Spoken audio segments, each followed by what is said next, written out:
All right, good morning, everybody. Oh, it's dark in here.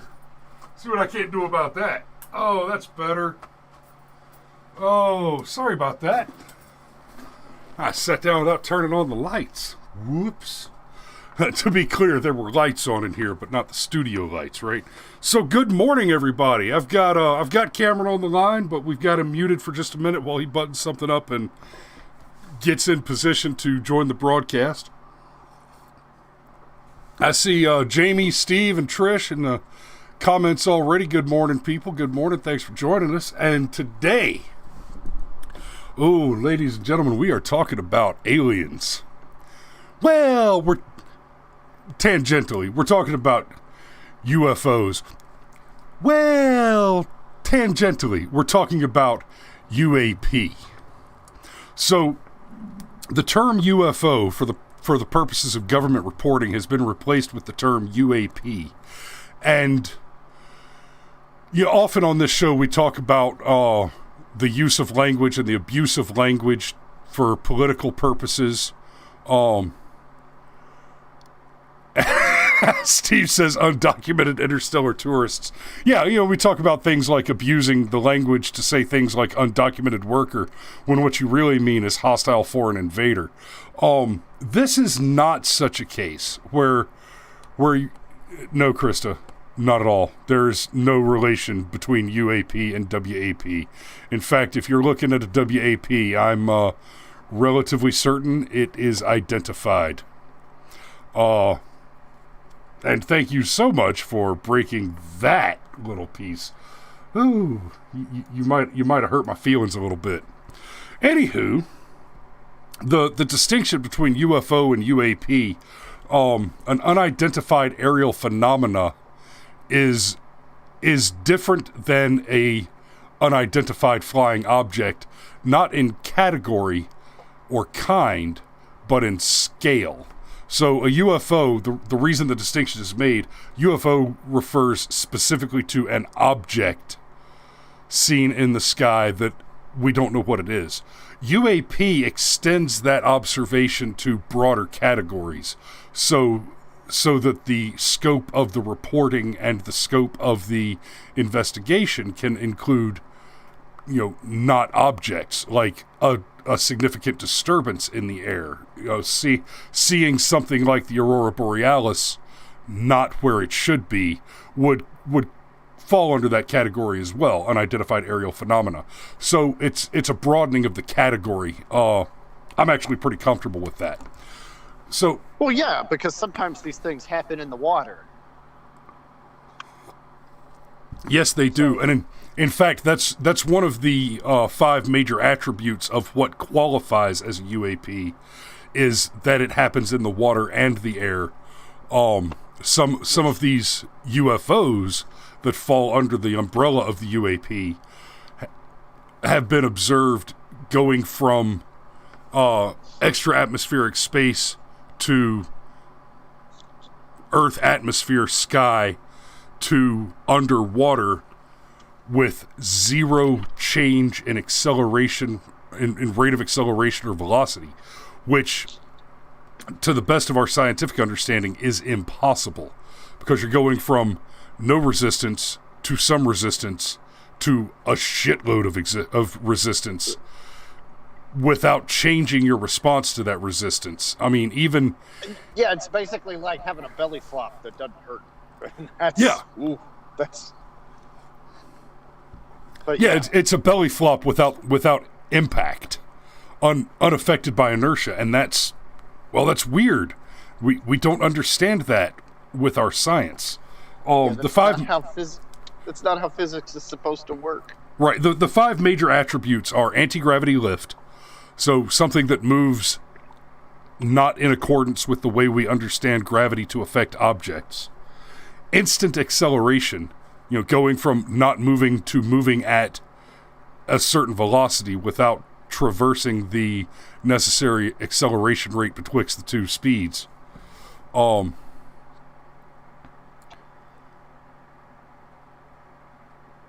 Steve says Alex went on about a 20-minute rant about. Oh man, I missed it. I was in the garage listening to a book on tape. I could have been listening to Polytech while I was working last night. I didn't even think about it. But anyway, the other one is hypersonic acceleration to hypersonic speed without a signature, which is distinct from the instant acceleration. A thing moving at hypersonic speed will cause a sonic boom or leave vapor trails, and if it doesn't, then that approaches the categorization of unidentified aerial phenomena. Then you have cloaking or difficult observation, if the object appears to simply vanish or suddenly become much, much more difficult to see, something approaching active camouflage, that falls into the category. And then transmedium travel is the fifth attribute, which is moving from air to water without suffering any noticeable effect from inertia or change in resistance. No, it just keeps moving at the same speed as if there was not a change in the amount of media resistance available. So what happened was, pull up the fun. The thing shifted again. So everything was working well except this one stupid thing. Folks, you know, the thing. Yeah, live is hard mode. Anyway, there's... I was making a Joe Biden joke, not a Chris Lowry joke. Yes, Joe Biden's life is hard mode. I imagine it's very difficult to live with advanced dementia for, apparently a half a century of active, useless... Would it really be that hard? Apparently his handlers are just doing everything for him. That's fair, actually. Anyhow, not trying to rabbit hole UFOs and what I think and feel about them. That's what I want to talk about today. So let's absolutely. Do it. So we have a report, and I'm going to share the screen with the report. That's what the rabbit hole distraction is about right now. Is I'm trying to get the report on screen for us again, and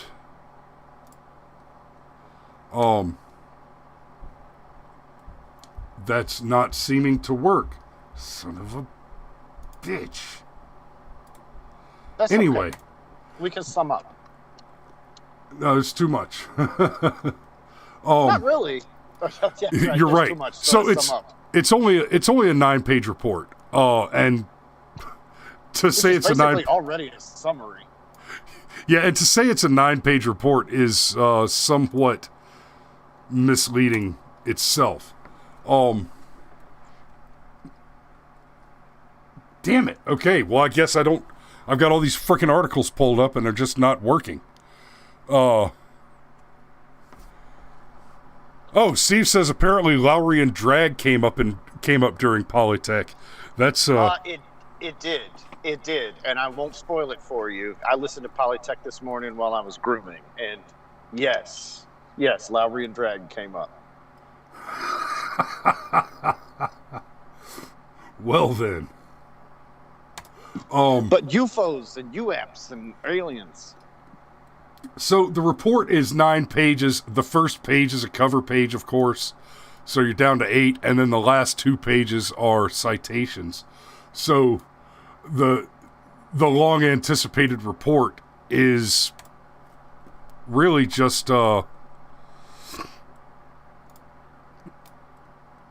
it's a little disappointing. It's just, we got basically 6 pages of report. Now, I say disappointing, but it's not uninteresting. And there, I've got the son of a bitch on the screen. And I just spent more time than I would like to have spent on trying to fix this particular problem, because I spent a good deal of time this morning reading the son of a bitch and highlighting it. And I really didn't want to lose that work. This preliminary report is provided by the Office of the Director of National Intelligence in response to the provision in Senate Report 116233, blah, blah, blah, blah, blah. So one of the first things that I think is especially funny about this, we're getting a report from the intelligence community on the existence of UAPs, because Donald Trump snuck it into one of the COVID relief packages back in December. It was kind of a last big FU to the establishment. Well, if y'all are voting me out, then I'm going to declassify the UFOs. And there's some Reason obvious... 433 why I miss Donald Trump. Oh, God. So much. You know, and it's not just that every time I fill up my gas tank, I want to slap a Democrat. So from this first page of content, I've highlighted this one sentence. The data set described in this report is currently limited primarily to U.S. government reporting of incidents occurring from November 2004 to March 2021. To say that the data set is limited to that period, just for a little perspective, here is on Wikipedia, there is an incomplete list of historical UFO sightings, and they begin in the 2nd millennium BC, with fiery discs reported by ancient Egyptians, right? And I mean, that could be anything. It really could. But it's the kind of thing, you go back to 1400 BC, and you've got people saying, you've got a report that is recorded as a UFO sighting, basically. You have to imagine that long ago, there were lots of things that people would see and not understand what those things were. And that only this one is recorded as what we have later interpreted to be a UFO sighting is interesting, because there had to have been many, 1400 BC, there were different types of birds that just looked weird enough to scare somebody into writing a whole mythology around where that, which god made that bird to commemorate the rape of some other god, right? So for that to be the only thing that's considered a UFO sighting from 1400 BC tells me that there's a very limited examination of that data set. But then as you can see, they've got this period labeled classic antiquity. You've got 4 sightings from 2018 BC to 196 AD. And yes, I'm saying BC instead of BCE and AD instead of CE, because screw your political correctness. We have a calendar, and its definitions are based on a historical event. But as you can see, as you go forward, the number of sightings increases, and the periods of time to categorize those sightings decreases, right? So you're seeing more and more sightings over shorter and shorter periods, right? The next period after the 16th century, or after the 19th century rather, you've got 4 sightings in the 19th century from 1803 to 1897, and then beginning in 1909 to 1949, you've got about 30, right? And then just in the last 16 years, you've got another 24. So it's not just that more sightings have occurred in shorter periods of time over the breadth of history, but more reports of sightings are recorded by an ever more obsessive records-keeping mechanism. And one of the results of this report coming out, this unclassified report examining the existence of UAP, is we're going to see over the next 6 months to a year, maybe even longer, maybe even for the next several years, we're going to see a sudden spike in UFO reporting. And Cameron, do me a favor, roll up your window or mute yourself, please. you're going to see a sudden spike in UFO reporting because, one,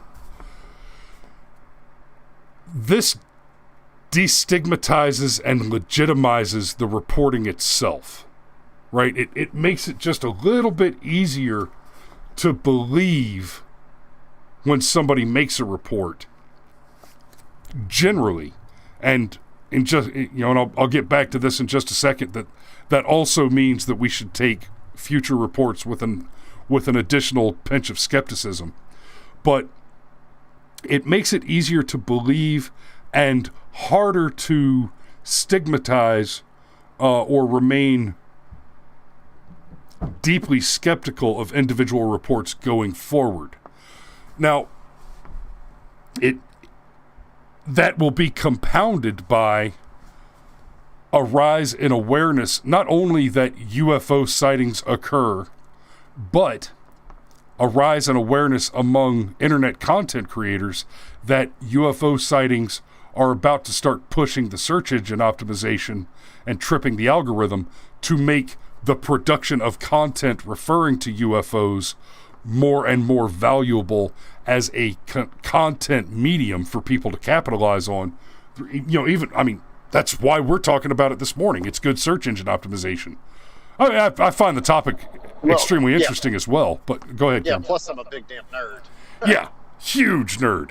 I mean, we haven't even scratched into Drake's equation or the Fermi paradox yet, and we're gonna.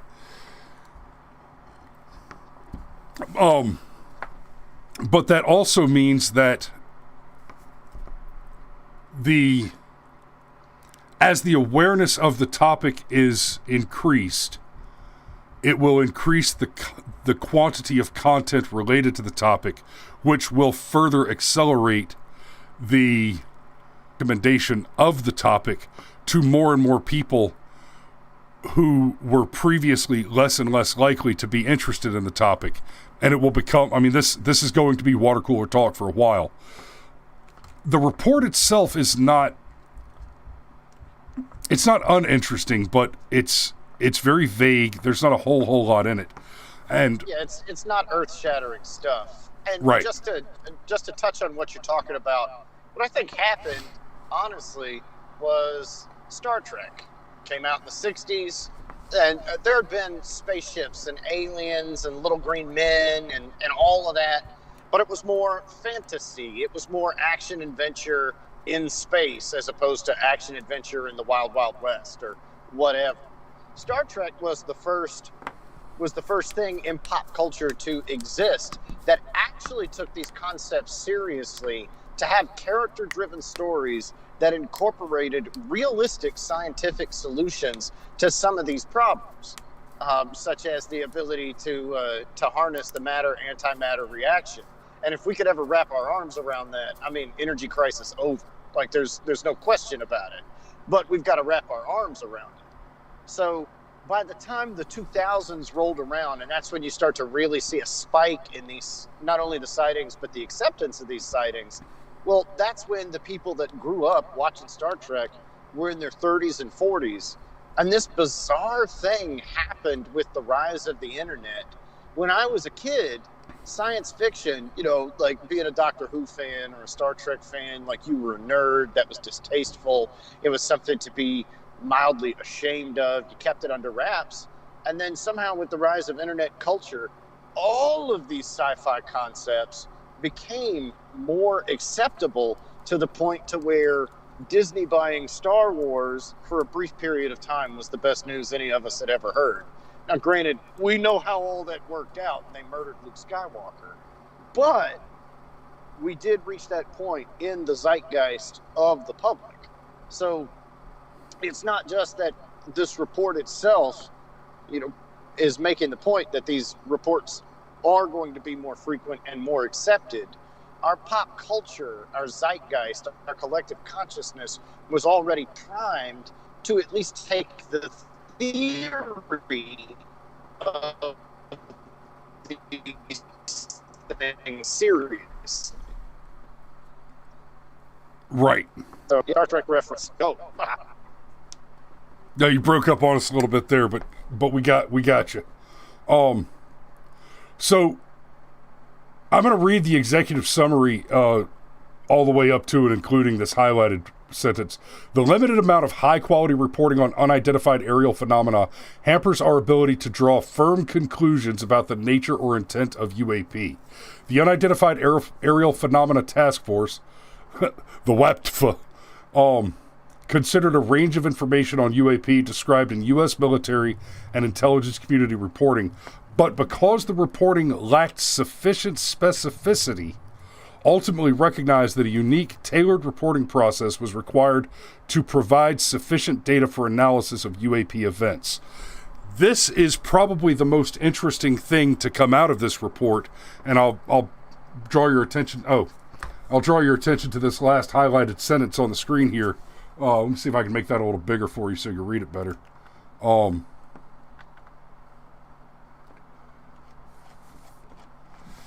So this has always bothered me about Adobe Acrobat. For some reason, the scroll wheel just scrolls infinitely slower in this program than any others. Anyway, some of these steps are resource intensive and require additional investment. So that I find very interesting. The Donald said declassify the UFOs, and the government said we should start spending a bunch of money and open a whole new or expand an existing investigative department on this topic. And please believe, as soon as the show's over, while I'm waiting for all the reposting to finish uploading to the various alternate website or alternate platforms, which you should all go check out and subscribe to us on, and that would be Rumble, Odyssey, Daily Motion, etc. I am going to take a look at Indeed.com and see if there are suddenly any new government job postings to go and look for little green men. Because, buddy, I will swing my cameras at that in a heartbeat. Hallelujah. But the idea of, hey, we got Space Force. And this seems to be kind of right up their alley. Now, that is not to say that the little green men are the most likely possibility. But another thing that's very interesting about this report is the only things that they don't dismiss anything out of hand, but the closest they come to eliminating possibilities is kind of mitigating the expectation that the UAP are directly the result of either foreign intelligence or even highly classified domestic technological apparati, which are just, they're not actually beyond the scope of our science, they're beyond the scope of our declassified science. 144 reports originated from U.S. government sources. Of these, 80 reports involved observation with multiple sensors. And again, this only examines reports. This only examined reports over the last 16 years. They didn't bother to look at anything like the Roswell incident. Well, I think collectively,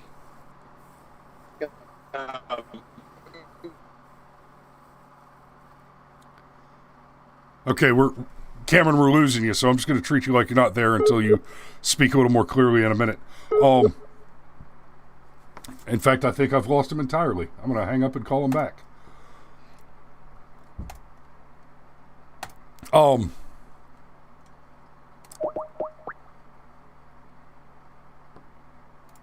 So, while we're trying to call Cameron back, nope, we lost him.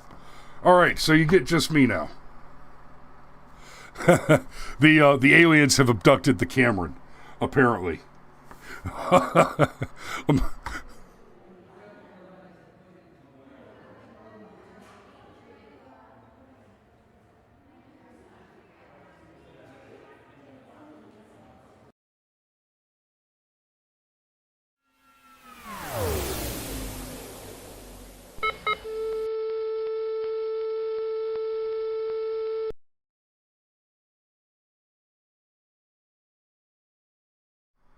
Okay, well, it looks like they got Cameron. We'll mourn him tomorrow, perhaps.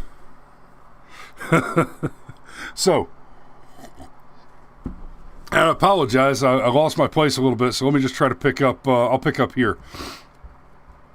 The reports describe incidents that occurred between '04 and 2021, majority coming in the last 2 years as the new reporting mechanism became better known to the military aviation community. We were able to identify one reported UAP with high confidence. In that case, we identified the object as a large, deflating balloon. The others remain unexplained. Out of 144 observations, reports, investigated, only one of them has been conclusively explained away. I find that interesting. And, we've talked about the anti-gravity, the instant acceleration, et cetera, et cetera. One of the theories around, most especially, there was the recent harassment of a U.S. Navy vessel, by what appeared to be a swarm of dozens of small pill-shaped, what they called drones. But this swarm of drones harassed the Navy vessel for, it was either nearly an hour or just over an hour. But either way, when you start talking about drone technology, until you get into big military drones like a Predator, where you're not dealing with battery power, the swarm of drones they described harassing the military vessels were pill-shaped and,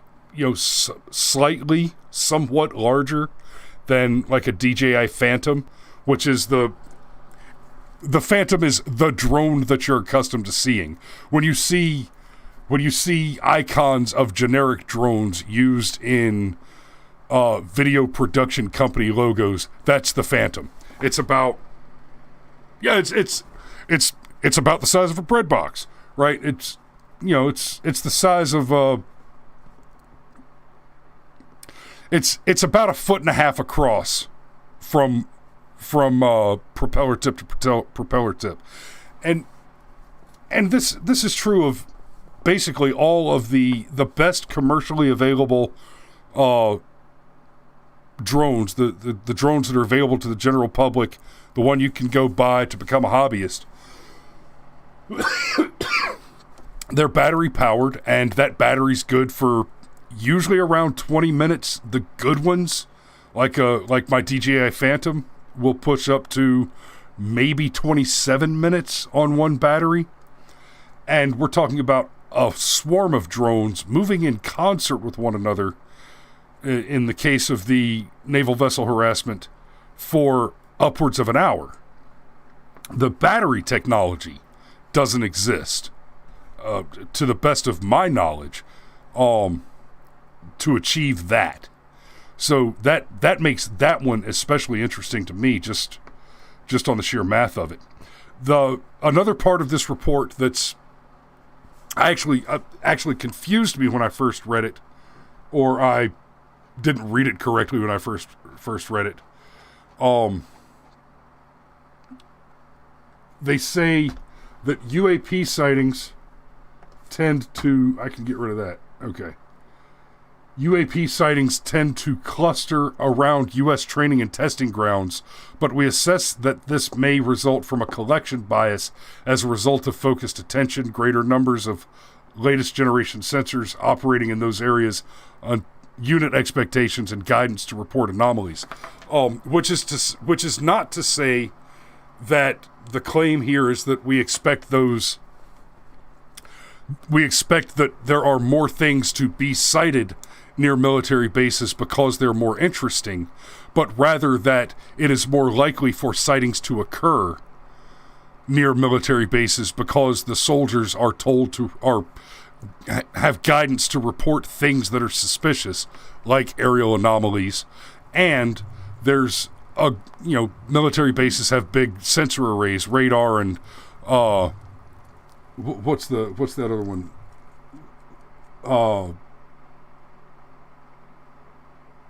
ELFR, the long, no, FLIR, far something infrared imaging. Anyway, there's lots of extra sensory and imaging equipment around the military bases. So not only do you have more reports from soldiers with guidance to report, but you also have technology, sensors, which can corroborate data with those reports.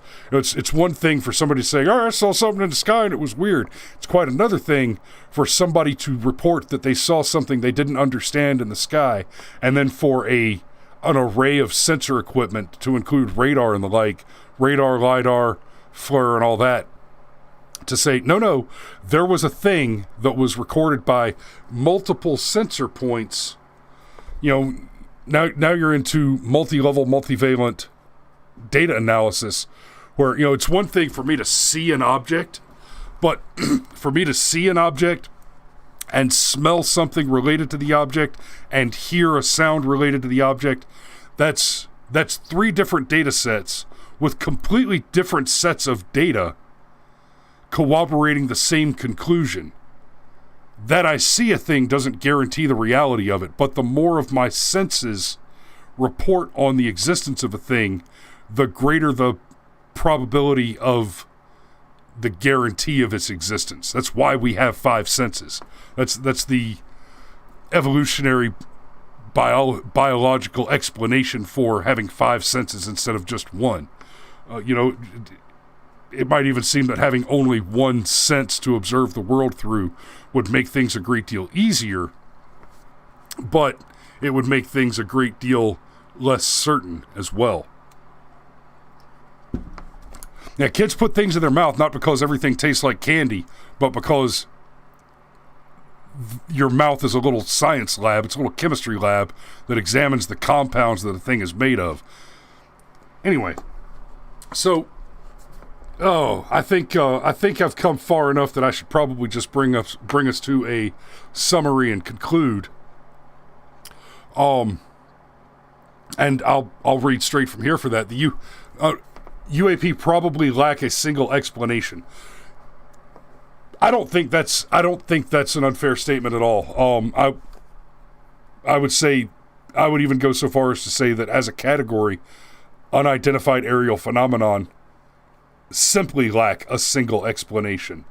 I don't think it's even necessary to hedge with the word probably as they did in this report, because you're talking about multiple. The category of UAP includes hundreds of reports of very different phenomena. Some of them are reports of fast-moving groups of lights. Some of them are reports of atmospheric disturbances which don't appear to fit with what we expect from atmospheric disturbances, like the example I used earlier, the aurora borealis appearing in a different part of the sky. That's a hypothetical example. I'm not actually aware of any UAP reporting that fits that description, but it's a nice big one. Now, that they lack a single explanation, I find it very interesting that this report seems to be leading the government in the direction of studying the phenomena as a category. And I don't think it's unreasonable either. Let's say that, if some number of the UAP are physical objects, just the fact that there are physical objects which we're not aware with, which we're not familiar with, which exist in the airspace, offers a problem of safety concerns. And there are arguments for national security concerns, but at a very practical and basic level, just safety concerns. What's to stop a UAP, a UFO the size of a pigeon, from going through a jet engine and downing a 747? Nothing. So understanding what they are and figuring out what, part of that process is going to be developing a series of reporting categories. Okay, you are a witness to a UAP. Well, what kind of UAP? And, they've got a list here of kind of preliminary categories: airborne clutter, birds, balloons, recreational unmanned aerial vehicles, airborne debris, plastic bags, make it tricky to identify true targets. Natural atmospheric phenomena, that would be the Aurora Borealis stuff, or even ice crystals, moisture. It says thermal fluctuations that register on some infrared radar systems. USG or industry development programs and foreign adversary systems. So, I do and don't agree with the distinction in category between USG, industrial development programs, and foreign adversary systems. There is an obvious reason to make that distinction if the U.S. government identifies a U.S. government-controlled UAP, then for the U.S. government, it's not a UAP, and the difference between that and a UAP that's a foreign adversary system, that is an important national security distinction. So, altogether, we came out with very, hey, the 11 reports, I'll have to remind Cameron of this. He said something about there were only 11 things. No, there were 144. There were 11 reports of documented instances in which pilots reported near misses with the UAP. So I'll have to tell him about that in a minute. So, anyway, this means, at a minimum, that UFOs, UAP, aliens, spy planes, all those wonderful things that can be brought up under this catch-all umbrella of UAP will be a topic of conversation going forward for at least the next 6 months to a year. We will put on our tinfoil hats a little bit and talk about the idea that the release of these documents at this point in history might be a distraction maneuver to get the public mind off of other topics. And I'll even go so far as to make an argument that that's a good thing, given some of the topics from which our population needs to be distracted.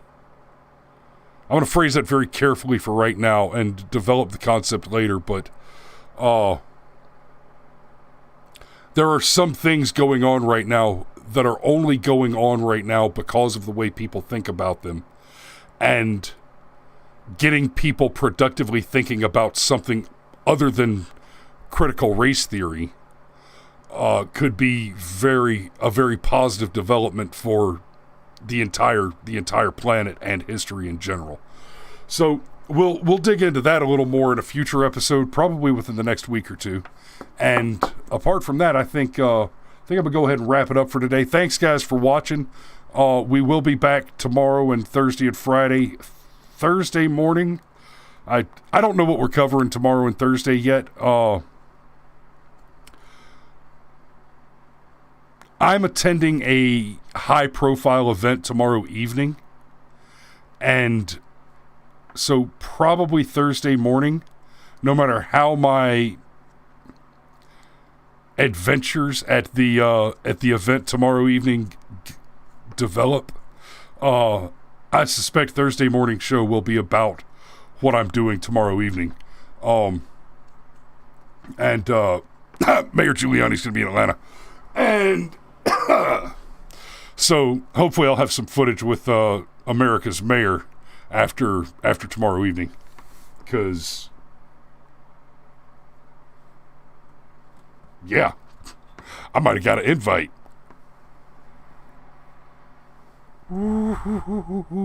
So y'all be safe out there, and we will see you tomorrow.